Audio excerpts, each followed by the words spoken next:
Hello everyone and welcome back to the channel for another video. So in today's video I have decorated with the new Wandering Moon house skin that we got in the premium shop this week. Now I've been waiting for this house skin. It is probably one of my favourite ones that I knew was coming from the leaks, and I wasn't too sure about it when I first placed it down because it is much bigger than I thought it would be. So I was trying to figure out how to design with this, but I thought I would use this empty spot that I have in the meadow to create my original kind of like design for this area. I won't be keeping this, it will end up in my traditional area in my forest, which I will sort out at some point, probably on stream with you guys. But I wanted to do just a little build today to show you how I would decorate for this house in this spot and give you a little bit of inspo of how it looks and what kind of items go well with it. So let's get started. So to start off with, obviously as you can see, we're in this little alcove area in the meadow, which is my current like spare area, which I'm using for dream snaps and things like that. But I thought I would do this build in here, and I've put in some of the ancient brick pathway. I love this because I love that you can like see everything through it, and I just feel like it fits the theme of this house and the kind of Mulan style overall. And once I placed that in, I started popping down some of the furniture I knew I was going to use. Now, as there's kind of a bit of space to the side and a little bit in front, I knew I wanted to put some sort of centerpiece in front of the building and then have some smaller sections on either side. So I started off with kind of mapping in where I wanted things to go, adding in the furniture I knew I'd be using, and then obviously as we go on I duplicate these and change where they are and things like that. But I wanted to kind of figure out what I wanted to use. I wanted to include some of the new hedges we got in the stitch bundle, as I just love the like floral foliage on them, and I just felt like they fit really well to kind of go behind the house, and figured out the rest of the stuff I wanted to put in.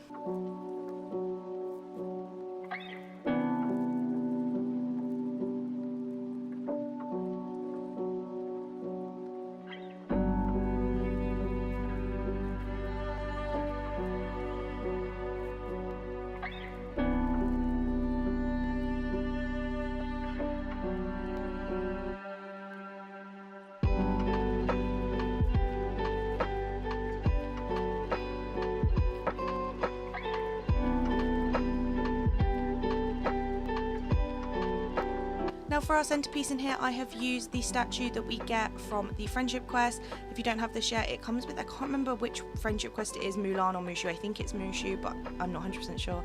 But it's from one of their friendship quests, and I absolutely love this statue. I wish we had more stuff like this. I think it's just gorgeous, and I love the like fiery aspects on it. So I knew I wanted to use this as like a centerpiece when you come down the path. It did take me some time to map out the path and make sure I had it wide enough so that my character could fit through and stuff like that. And I started rearranging some of the other furniture as well to make sure it all kind of fit nicely, as this is a bit of an awkward spot to fit stuff in, but I wanted to make sure I could use some other things. So I included the map table on the back left, as well as the really cute seating table that you get from Scrooge's, and lots of Star Path items, including the little pink cherry blossom trees, the kites, and also the magnolia archways.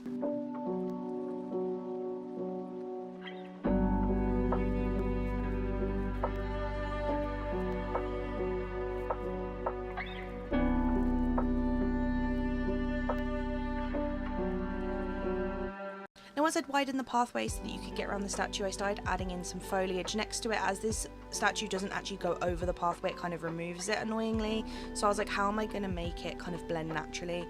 And the best way I found to do that was just to add some foliage around it. I used some of the Eternity Isle bushes in these gorgeous purple and pink colours to obviously go with the theme that would be in here with the pink and everything like that, and extended the pathway around just to make sure there was enough room to include a bunch of foliage and make it seem very grand.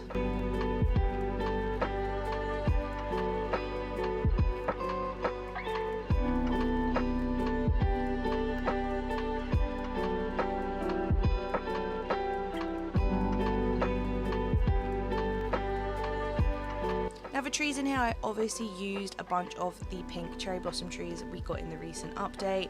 These obviously just work perfectly in a Mulan inspired area and work lovely with this house. I do go in after this and add in some traditional oak trees, as well as some of the red maple trees to go with the red lanterns on the top of the house. I just felt like they worked perfectly to kind of blend this all in and gave it a really nice warm look.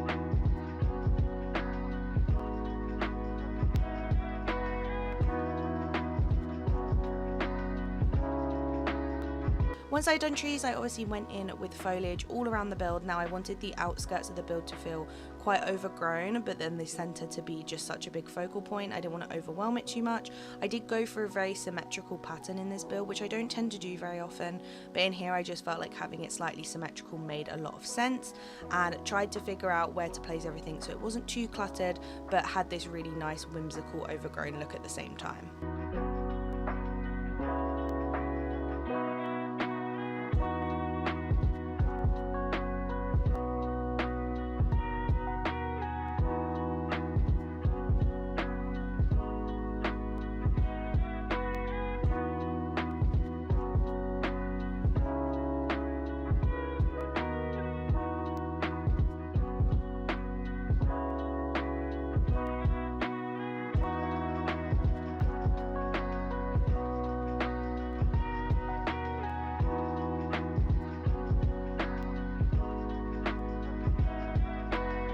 Now for lighting in here, I wanted it to feel very natural and kind of traditional, so I used a lot of melted candles around the build and on the table to give it this really nice warm glow. I wanted it to feel very kind of traditional, but also kind of fit that temple theme, but also just seem like somewhere that you'd need that natural lighting. And I also used some of the Beauty and the Beast fire lamps. I absolutely love using these when I want things to look a little bit more old school and to not kind of be these really modern light that we have kind of for a lot of our lighting in the game.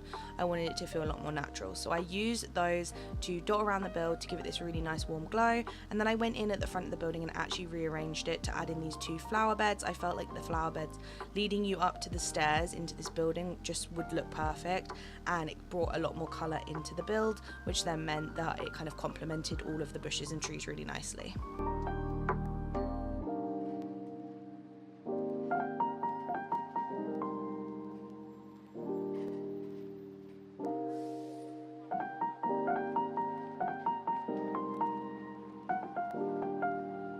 So this is the final build. I will show you around first in daytime, and then I do show you it at sunset later on. But as you can see at the entrance, we have the gorgeous magnolia arch from the star path and lots of pink trees to get you started in here with the statue as the centerpiece. I obviously added a lot of the foliage and rocks around the base of it to make it just seem a lot more royal and use that kind of mirrored look and made everything match. And then as we head around, we've got the cherry trees on the left and right, and then on this left section we have got the little table seating area, which I've added lots of tea onto, and also some snacks like cakes and things like that, but I wanted there to be a lot of tea to obviously fit with that Mulan theme. And then behind that we have the map table with some kites and some books, just to be like a nice little spot where people would hang out. And I also added in some beach grass and meadow grass all throughout the build to give it this nice kind of overgrown whimsical feel to it. As we come around the back of the statue, we obviously have our flower beds leading us into the house, and then tucked in this little corner we have a crafting table. I wanted to include that in here just because it's nice to have them in the biome and to kind of have them dotted about. And in the right corner we just have a lot of foliage and some really bright trees to kind of fill in this section, but you can still reach the rock spots. And as I said, at the front of the house we have got these gorgeous dragon statues, which I absolutely love using, and some flower beds as well as more lighting to wrap it up. So here is it at sunset. I wanted to show it in both times of day because this house does glow so beautifully. I won't go through everything again, but obviously I just wanted to show you it a little bit quicker this time, how it all looks during sunset, and it just looks gorgeous. The floating lanterns also add a little bit of light during this time of day as well, and as you can see, all the melted candles are now all glowing and adding into that really nice warm feel in here. I just think it helps the colours to pop, the colours from the trees, the bushes, and also the decorations. And obviously I just feel like this house skin, as most of the Mulan house skins, really do look the best when they're all lit up because they have these gorgeous big bright windows. So I wanted to be able to show you the detailing on those during this time of day. So that is the final build. I hope you guys did enjoy. I love how this house looks. I think it's such a gorgeous one. I wish it was a little bit smaller. I think it is a bit big for my taste, but I do love it none the same. I think it looks absolutely lovely, and I really enjoyed making this build to give it a nice little spot in my meadow. As I said, it's not going to stay here permanently, but I just feel like this is how I'm going to probably end up decorating it when I put it up in my forest with my other traditional homes. Let me know down below what you guys think. Did you pick up this this house in the premium shop, or did you pass for this week? I know it's probably not to everyone's taste, but I personally really love it, and I'm glad I picked it up, and I've really enjoyed building with it, and I'm very excited to do the interior. That will be coming at some point. I've been waiting to get a traditional Mulan style home that's obviously got the normal layout with the multiple rooms, so that will be this house for me, and I can't wait to do the inside for that. So if you do want to see that, let me know down below. Make sure you like and subscribe, and I will see you all in the next one. Bye.